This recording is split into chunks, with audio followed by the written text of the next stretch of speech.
कड़ाईटी आमर गरम हो गलानी से किसी रिफाइन तेल नवा तेलटी आमर भलरे गरम हो गलानी से अल्प पनीर आउ मशरूम को अल्प भाजी नवा भलरे अल्प जस्ट लुण किसी ऐड करना से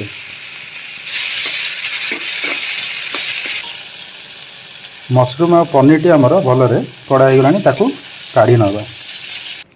से कड़ाई रे अल्प किसी रिफाइन तेल नहीं जावा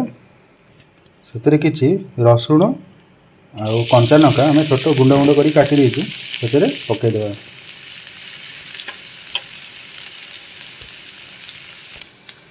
अल्प किसी पियाज पकई नवा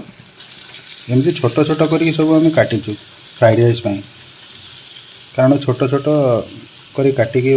पकईले बहुत टेस्ट लगे फ्राइड राइस तादे अल्प किसी बंधाकोबी भी ऐड करनवा अल्प किसी बीन्स भी पकईवा अल्प किसी गाजर पकईवा अल्प किसी कैप्सिकम पकई नवा से स्वाद अनुसार किसी लुण से ऐड करनवा अल्प किसी से मटर छुई पकई नवा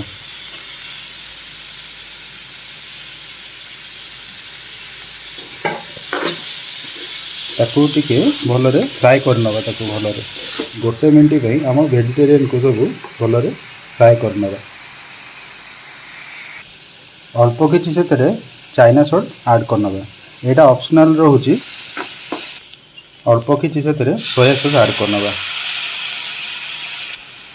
आउ अल्प किसी से चिली सॉस ऐड करनवा अल्प पकईबे से चिली सॉस बेसी पकईबेनी ना बेसी टेस्ट खराब हो फ्राइड राइस गोलमरिच से ऐड करनवा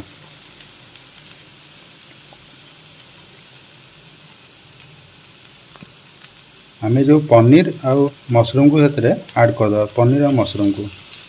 ताकू भलरे टे फ्राए करनवा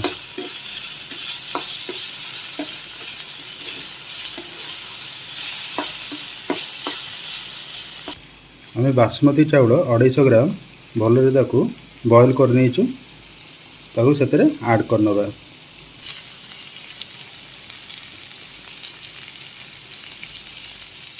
ताकू भलरे मिसई दबा